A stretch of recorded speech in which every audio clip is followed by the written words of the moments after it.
So why do posh people speak posh? Why does the royal family say things like oit and a bite and at this time of year? Why do people consider me posh and some people don't consider me posh at all? This is the story of received pronunciation. Now, if you are a non-native English speaker or you're American and you've come to Britain, you may be very surprised to find that not everybody speaks in my sort of accent, which is probably the accent that you've heard in all of your language learning videos or your British actors coming over to Hollywood. There is a heap more accents out there, and those other accents are pretty much all connected to the places that they are actually spoken. So if you go to Yorkshire, you'll hear a Yorkshire accent. If you go to Newcastle, you hear a Geordie accent, which is the accent from Newcastle. If you go to Liverpool, you hear a Scouse accent, which is a native Liverpoolian accent. But the way I speak is a bit different because I was born up in Bolton. I lived down in the West Country, growing up all my life, but my voice bears no resemblance to those places. Why? Look at this. Isn't this silly? RP, the letters R and P, stand for received pronunciation. And what that means is that you have received how to pronounce something. You have been given the correct pronunciation from somebody else. And it's not something you've picked up naturally on your own. It's created by many, many different factors. But let's go to the first one. And I think that's the Norman Conquest. A little bit of dog break, ooh la la, welcome to my tree. Thank you, Sandy. So let's go back 1,000 years to the Norman Conquests. The Normans, who were Danes that took over the top of what we now think of as France, became Normandy, stayed there for 100 years before a group splintered off, led by William the Conqueror, and thought they'd have a crack at taking over England. They were really successful. So suddenly, you have, in England, a new ruling class that speaks a different language, has different pronunciation, and has nothing to do with the local dialects of the area. But this should, be a little bit difficult for them, you would imagine. However, anybody who stands in their way or rebels against them is quickly put to death, or their lands are harrowed, which is burnt, pillaged, and left to rot. That's what happened to the north. Sandy's going after a squirrel. And of course, the rest of the recording I managed to delete. So, the Normans are in charge. We've got a central government whose language and accent is totally different to the accents of the people native to the area. So all the institutions, be they royal ones, governmental, places where the money is basically handed out and down, are going to have their accents changed a little bit because the people in charge speak a certain way and the natives need to get a grip with that and start acclimatizing to it. Their language and their accents are going to slightly morph compared to the people who aren't engaging so much in those institutions or are subject to them. So let's say you're a Welsh farmer's son and you're not going to inherit the farm and the sheep aren't going to be yours, but you're going to get ahead in life and you're going to join the clergy.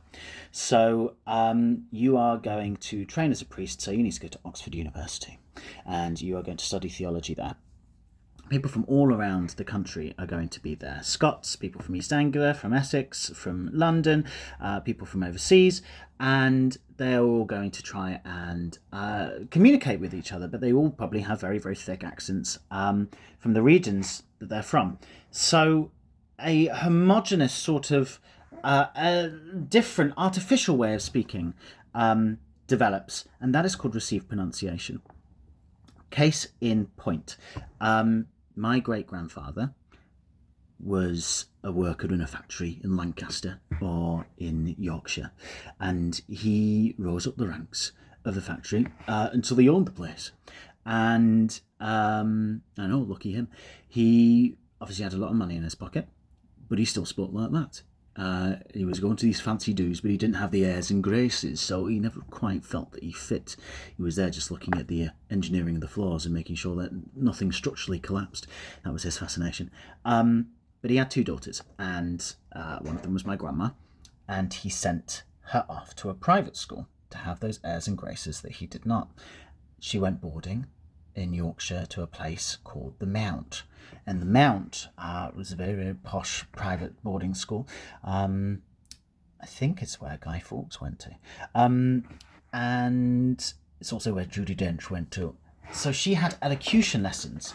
Her provincial native accent was educated out of her, and she was taught to speak properly. She was very proud of the voice that she had handed down to her. She's spoken it till the day she died, and it distanced her from the people who didn't speak like that, and it let her mix in certain social circles that she wouldn't have been able to otherwise. She spoke with RP. Now, later in life, she was not kept into the manner to which she's accustomed, and she was living in a council estate, very dignified, normal council estate in the Wirral. And my mum came along, and my mum started speaking like this when she was a young girl, because that's the way her mummy spoke. So she thought that was the normal way that people spoke until she was pushed off her bike for being posh. She also went to the grammar school, which for those overseas, you had to pass an exam to get into, and it siphoned you off from the rest of society to essentially be the managing class. So that distanced her as well, and that changed her voice, and she became increasingly more and more middle class. I was her son, obviously, and the same thing happened here. I thought this is how people spoke because I was around people who speak like this until I changed schools and realised that actually, no, the normal accent of the area is a Bristolian accent, and I didn't have it, and I stuck out like a sore thumb. My sister, on the other hand, who's a massive accent chameleon, she adapted very quickly, and she was speaking like this in no time. So, bleh. So that is the RP accent. Received pronunciation is that posh Southern English sort of accent that comes from nowhere, totally manufactured, and more and more and more and more people speak it. So now you know where it comes from. Now you know why the royal family speak the way that they do, to elevate them from the regions, to show that they are from no one place but own them all. And that's been handed down. Cheers.